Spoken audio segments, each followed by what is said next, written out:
Dexter Morgan was usually 2 steps ahead of everybody who tracked him, but there have been a few times that he fell behind. Today, we'll be going over every time that Dexter was outsmarted. Harrison Morgan was Dexter's only child by blood. Dexter loved his stepkids, Aster and Cody, but his attachment with Harrison was like nothing else. Still, when push came to shove, Dexter realized that he could not be a healthy father to Harrison. He decides that he has to leave Harrison behind with Hannah McKay, his lover and girlfriend who was far more tempered than him. In one of his last before disappearing, Dexter calls his son one last time. He tells him that he loves him and to remember that until they meet again. I want you to remember that every single day until I see you again. Daddy loves you. But Dexter had no intention of meeting Harrison ever again. After Deb's death, Dexter was determined to remove himself.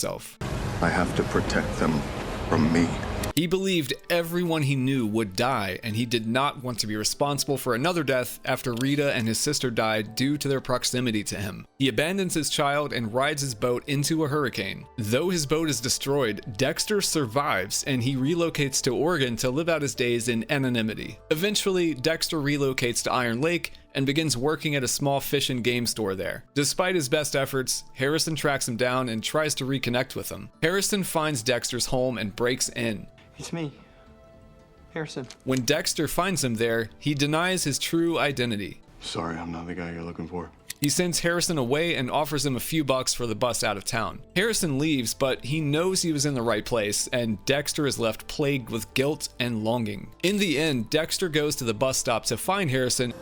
I'm Dexter Morgan. And bring him home. Dexter's life got a lot more complicated after he re-embraced Harrison. His natural instinct to protect was more heightened than ever, and many of his decisions were based on how Harrison would be impacted. While all of the other people in Dexter's life accepted that he had died, Harrison never let go. He found a letter from Dexter addressed to Hannah and looked for him relentlessly after that. With nothing more to go on than a letter and a Facebook picture, Harrison tracked his father down and traveled through the elements to find him, something no one else had managed to do. Dexter did his best to hide his new life from anyone in his old life, but Harrison found him anyway. He thought that he was safe from his past in Iron Lake, and still a 16-year-old child was able to find him. Harrison's ingenuity was very impressive, and he forced Dexter to reckon with his past in a jarring way. Dexter may have thought he left it all behind, but Harrison blew that up when he arrived in New York. Harrison struck Dexter in a weak spot that only he could. Dexter was outmaneuvered, but that wouldn't be the first time. Miguel Prado. As season 3 begins, we are introduced to the ADA of Miami, Miguel Prado. It's Miguel Prado. He's at 88. When Dexter accidentally kills Miguel's younger brother, Oscar, Prado? As in baby brother. Miguel begins working closely with Miami Metro Homicide to solve the murder. Miami Metro believes that Oscar was killed by Freebo, a low-level drug dealer and suspected killer who owned the house Oscar was found dead in. Knowing that he is the one actually responsible for the death of Oscar Prado, Dexter knows that he has to find Freebo and kill him before he can clear his name. Dexter is able to find Freebo before the police and eliminates him as planned. However, Miguel Prado was also looking to take Freebo out and stumbles upon the scene just after Dexter killed him. Dexter is able to convince Miguel that he killed Freebo in self-defense. It was self-defense. And Miguel is nothing but grateful. Thank you. You're welcome. Miguel tells Dexter that he also wanted to take Freebo out, but wasn't sure if he'd be able to do it. He hugs Dexter and thanks him for killing the man he believed to be responsible for his brother's death. When they embrace, Freebo's blood is transferred from Dexter's weapon onto Miguel's shirt, but they don't realize it at the time. This piece of evidence is exactly what Miguel would use to manipulate Dexter moving forward. Miguel and Dexter are the only two people who are aware of Freebo's death. Miguel is impressed that Dexter was able to not only kill Freebo, but also hide any evidence of his death from the authorities. He begins to insist on becoming closer with Dexter, inviting him over to his house and out to golf in order to gain his trust. Miguel Prado was incredibly persuasive and seemed to know just how to get in with Dexter, even when Dexter was standoffish and disinterested. After realizing that Dexter was being closed off, Miguel is able to coax him into lowering his walls by offering him the shirt he wore the night that Freebo died. That's his blood right there. This shirt implicates me in his death. Showing Dexter a bloodstain on the shirt, Miguel explains that the shirt is the only evidence that could connect him with Freebo's murder. Miguel gives it to Dexter to earn his trust and prove that he will not be turning Dexter in. I trust you, and I want you to trust me. It works, and over time, the two become very close friends. Together, they plot to kill other murderers who had slipped through the cracks, with Dexter showing Miguel the ropes along the way. While initially, the arrangement seems to be working out nicely, it goes south quickly. Although Dexter tries to rein in Miguel's murderous urges by teaching him the code, No more individual projects. Individuality is what makes America great. he is unable to control Miguel, who becomes drunk with power and hellbent on killing anyone he wanted. He thinks he's untouchable.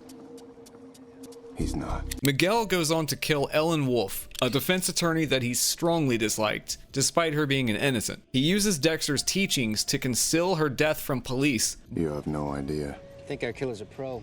I made sure of that. Miguel getting caught isn't part of the lesson plan. But Dexter figures it out. He attempts to show Miguel how easily he can be discovered by leading the police to Ellen's body. I'd be a fool not to follow your lead. I think you're gonna save my life. Is this real? But he does not turn Miguel into police. Still, Miguel is unmoved and chooses to continue on his path of killing as it suited him. He continues to manipulate Dexter and his wife Rita to his own advantage. After speaking with Rita, Dexter realizes that Miguel had been lying to him, buttering him up and using him. He said he thinks I could Save his life. save his life. Dexter understands that he has been manipulated, but he is unsure of the extent and how long it had been happening. Every word. Bullshit. When did he start lying? With Ellen? Before her? Following his gut instinct, Dexter decides to revisit the shirt that Miguel had given him at the start of their friendship, the one with Freebo's blood on it. What about that shirt? The shirt. Dexter tests the blood on the shirt in his lab and discovers that it's not Freebo's blood at all. The blood was not even human. It's not Freebo's blood. It's not even human. It's bovine. Cow's blood. It was animal blood. Miguel had tricked Dexter into trusting him, befriending him, and even teaching him how to kill. All of that was predicated on a mutually shared destruction, and the shirt was Dexter's only leverage. The discovery that the blood was just bovine blood enrages Dexter. He used me. And he realizes then that Miguel is dangerous and needs to be put down. Eventually, Dexter is able to capture and subdue Miguel, but only after he had already killed an innocent and began plotting to kill Aguerta. Miguel Prado made an art of manipulating others. He had become so adept at it that he was able to convince even Dexter, a man who trusts almost no one, to trust him and do his bidding without realizing it. Like most people who attempt to outsmart Dexter, he did not have the upper hand for long, but for the better part of season 3, Miguel had Dexter completely fooled. Dexter had no idea the level of depravity that Miguel was capable of. Miguel was essentially a wolf in sheep's clothing, manipulating everyone around him to get what he wanted. Dexter was just another pawn to him. Though Dexter doesn't trust many people, Miguel was able to break him down and get what he wanted from him. Miguel was eventually caught by Dexter, but he is still one of the few people who was able to get one over on him. Still, even his manipulation is nothing compared to the pain that Maria LaGuerta would bring to his life. Maria LaGuerta. Maria and Dexter have known each other for a long time. In Original Sin, it's made clear that Maria is not impressed with Dexter when they first meet. She is all about business and doesn't have time for Dexter's unorthodox methods. But by the end of the prequel, Maria has grown to trust Dexter's insights and even begins to rely on them. When the original series begins, there is a noticeable change in Maria's temperament towards Dexter. When the series kicks off, Maria seems to have a small crush on Dexter, but he is completely uninterested and off-put by her advances. Maria eventually backs off of the romantic angle she was coming at Dexter with, but continues to respect and lean on his forensic knowledge. They maintain a close professional relationship and work well together even as Miami Metro begins to hunt the Bay Harbor Butcher. By the end of their investigation, Sergeant James Dokes had been framed as the Bay Harbor Butcher, because even the FBI's Special Agent Lundy seemed to buy the frame job because it seemed to be an airtight case. Maria, however, refused to believe that Dokes was the Bay Harbor Butcher. I never believed that Dokes was a killer. Maria and Dokes had a long history together, and that prevented her from buying the story that he was the Bay Harbor Butcher. James was known to be distant, have a temper, and he did have more on-duty shootings than any other cop. Paired with the evidence the police found in his possession, this profile seemed to fit that of a killer extremely well. None of that swayed Maria, however, who continued to believe James Dokes was innocent for the rest of her life. In season 7, Maria's interest in finding the true Bay Harbor Butcher is reignited. After finding a bloodslide at the scene of the Doomsday Killer, Travis Marshall's death, she is fully convinced that she has been right all along. I had a lab analyze a blood slide I found at the abandoned church. Travis Marshall's blood was on it. The blood slide she found had fallen from Dexter's pocket while he was in the process of killing Travis, and it perfectly matched the MO of the Bay Harbor Butcher. But the fact that the BHB kept blood slides was never released to the press, eliminating the theory that it was left by a copycat killer. It's probably not some copycat. Maria was always a dogged detective, but now the personal attachment to the case, she was obsessed. She knew that one of the members of Miami Metro was the Bay Harbor Butcher, so she was able to narrow the list of likely suspects down pretty easily. Maria consults with Masuka, former Captain Matthews, and even uses outside labs to test the blood samples in her pursuit to clear Sergeant Dokes' name. Using an outside lab. Slowly but surely, Maria's investigation leads her to Dexter as the only possible perpetrator. Maria is aware that the Bay Harbor Butcher only kills murderers. She also knows that Dexter's mother was murdered at the order of one Hector Estrada, who is in prison and being held in Miami. Using her power as the captain of homicide, Maria pushed for Estrada's parole hearing to be pushed up sooner. As a past victim of Estrada's crimes, Dexter was informed that he would be having a parole hearing and potentially released. Knowing this, Dexter plotted to kill him. Eventually, Dexter tracks Estrada down and subdues him. When he gets Estrada on his table, Dexter reminds him of who he is and why he is going to kill him. But Estrada is skeptical. He accuses Dexter of working with Maria and screams that he has been set up. You're working with her, aren't you? She f***ing set me up. Laguerta, It's then that Dexter realizes that he had been set up himself. you're not the one who was set up. He was aware that Maria was still hunting the Bay Harbor Butcher, but he didn't know she would go to such lengths to prove that he was the killer. In that instant, Dexter realizes that he had been lured to kill Estrada and was probably being followed by the police. He is forced to remove Estrada from his table and flee the scene, leaving his kill room intact and his chainsaw behind. Maria had Dexter completely figured out. She was right on the cusp of catching him when he finally caught on to what was happening. Unlike most people, she has successfully identified him as a serial killer and was going to stop him. Maria outsmarted Dexter by discovering his true identity and presenting him with a kill he would not be able to resist in order to make sure he went down for what he'd been doing. Though Dexter eventually turned the tables and secured his freedom, Maria LaGuerta got closer than almost anyone else to taking Dexter down, and she did it through completely legal methods. Had Dexter waited one more minute before freeing Estrada, LaGuerta would have had the arrest she had been waiting over 5 years to make. But she isn't the only one who had Dexter on the ropes. Angela Bishop. In Dexter New Blood, after fleeing Miami for a new life, Dexter found himself in a romantic relationship with a police officer. Angela Bishop was the chief of police in Iron Lake, the small town Dexter relocated to after Deb's death. Dexter gave up the love of his life and his very own son in order to protect them from what he was, believing that everyone close to him would eventually wind up dead. In his new life, he had given up killing for about a decade. To control his urges,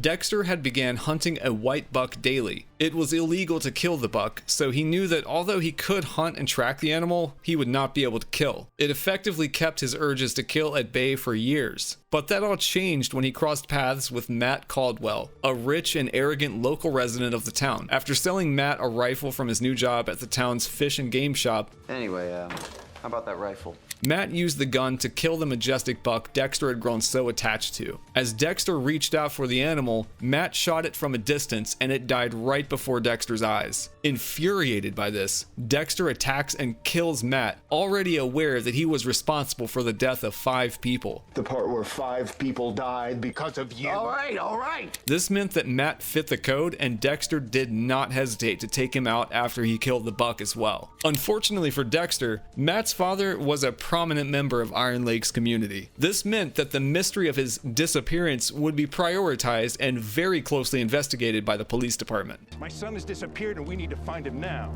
Chief Bishop was very perceptive and one hell of a detective. As a result, it was not long before she was able to identify Dexter as the probable killer of Matt Caldwell. What's more is she was also able to discover his identity as the Bay Harbor Butcher. Dexter's long-lost son, Harrison, arrives in town, and that is the first Angela had ever heard of him. Harrison. It's then that she realizes that Dexter, or as she knew him, James Lindsay, huh? Jim, may not be who he says he is. Her investigation into the killer of Matt Caldwell continues, and every new piece of evidence points to Dexter. After running into Dexter's old co-worker, Angel Batista, at a local law enforcement conference, Angela discovers that Jim Lindsay is actually Dexter Morgan. Dexter Morgan, but he died years ago. Check your email. Dexter Morgan is alive. Later, when she is trying to pin him as the Bay Harbor Butcher, Do you remember the Bay Harbor Butcher? she uses Angel as a resource again, gaining more and more insight into who Dexter really was before he became Jim in Iron Lake. Preoccupied with his son and now back to his killing ritual, Dexter is so distracted that he doesn't even realize that Angela is onto him. Angela keeps a poker face, but becomes more and more estranged from Dexter after learning who he really was. As the series comes to a close, Matt's father had also figured out that Dexter killed his son and burns his house to the ground in retaliation. Everything comes to after Christmas when Angela talks with Batista. After that conversation, she finds a screw for Matt's leg surgery in the ashes of Dexter's house, and she is fully convinced that Dexter had killed Matt, if not several others. She invited Dexter and his son over to her house for dinner and holiday festivities. When Angela arrives, she sends the children away to the store and uses that opportunity to arrest Dexter. She demands that he gets on the ground and put his hands behind his head. Dexter attempts to talk his way out of the arrest, but Angela cannot be swayed. Dexter Morgan, you're under arrest for the murder of Matthew Stern Caldwell. Matt Caldwell's dead? Get him the f*** out of my house. Dexter was found out again. Angela Bishop was an impressively sharp officer, and her incredible perception allowed her to see through Dexter's lies while others remained completely fooled. She is one of the few people who was able to find out about Dexter's true identity and live. Through her dedication and bravery, Angela is able to outmaneuver Dexter and bring him into custody. Other than LaGuerta, no one else had been able to do this. Unlike with Maria LaGuerta, however, Angela is able to keep Dexter locked up, and he is forced to use drastic measures to get away. Still, Angela's work to take down Dexter shies in comparison to the Trinity Killer's work on him. Arthur Mitchell, the Trinity Killer. The Trinity Killer is perhaps one of the most hated characters in the Dexter series. For years, he had been able to evade police while committing murders all over the country. The FBI had briefly looked into him, but he was so careful that they were never able to identify him or pin all of his crimes together. But in season 4, after a series of murders happen in Miami that matched the MO, Special Agent Frank Lundy returns to continue his pursuit of who he had dubbed the Trinity Killer. When Lundy gets too close to Trinity, however, he is shot and killed. Deborah is also shot, but she survives. Still, her near-death experience activates Dexter's protective instinct, and he is determined to find out who the Trinity Killer really is and how he knew to target Lundy and Deb. Following the death of Lundy and the shooting of his sister, Dexter is personally invested in finding the Trinity Killer. He finds Lundy's tapes and begins to put the pieces together. With those, Dexter is able to successfully track Trinity to his next intended kill site. Dexter was right about where he would strike next, and after watching Trinity kill a man he could not help, You made me do this. Oh my God. Dexter follows him home. When Arthur gets to his destination, Dexter realizes that it is his home and that Arthur is a family man himself. Arthur is greeted by his wife and 2 enthusiastic children, something Dexter thought impossible as a killer. He doesn't belong here. It doesn't make sense. From there, Dexter goes about tracking Arthur in a new way. He places himself in Arthur's church and waits until service is over to casually bump into him. Dexter introduces himself as Kyle Butler, Kyle Butler. and begins to gain Arthur's trust with a false story about his wife leaving him, leading him to the church. My wife and I, we separated. Dexter is determined to take Arthur down. And although he wants to kill Trinity, Dexter is stalled by the idea that Arthur could teach him something about balancing his need to kill with having a family. As a new dad, Dexter has found himself overwhelmed by his duties as a father and husband. Crowded in there.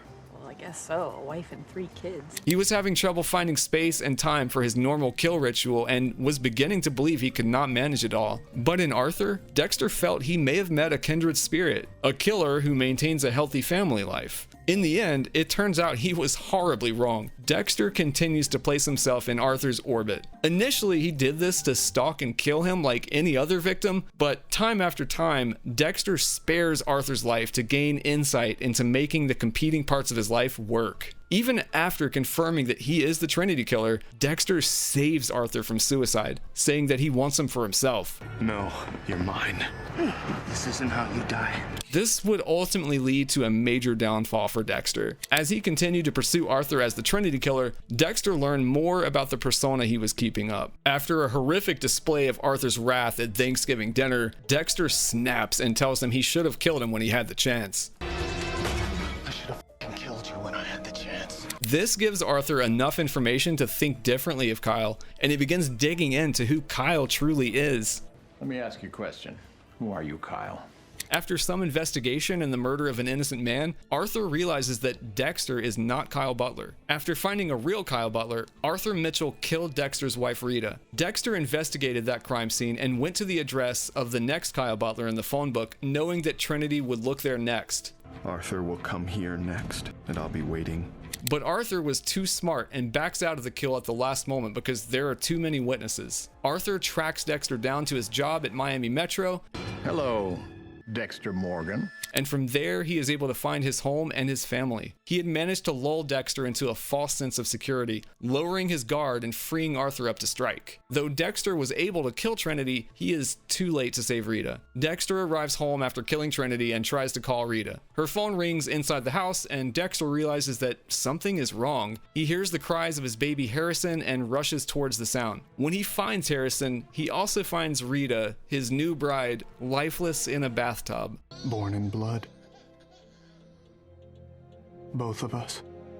Trinity was able to find her and kill her to retaliate against Dexter for getting so close to exposing him. This was possibly the worst blow to Dexter. He had spent years building up the perfect facade, and in an instant it was wiped out. Worse, Rita was completely innocent. She did not deserve the fate she met, and it was Dexter's fault. Had he followed the code and killed Trinity sooner, Rita would have been alive. In the end, Dexter gave Arthur a merciful death compared to his other victims, believing that he had taught him something useful. All the while, he was unaware that Trinity had killed his wife. In a way, this was perhaps the most impressive outmaneuvering of Dexter. The consequences were long-standing and permanent. There was nothing Dexter could do to win in this case. Arthur hit Dexter where it hurt the most, and with his death, there was no way for Dexter to exact revenge. Trinity outsmarted Dexter in an irreparable way. Despite his death, Arthur Mitchell was the one person who managed to masterfully outsmart Dexter. Outsmarting Dexter Morgan is not an easy thing to do. Dexter always had to be on top of his game to overcome the consequences of his lifestyle. These are some of the few people who managed to outpace his calculations. Though he was usually able to stay ahead, the few times that he was outsmarted had dire results every time.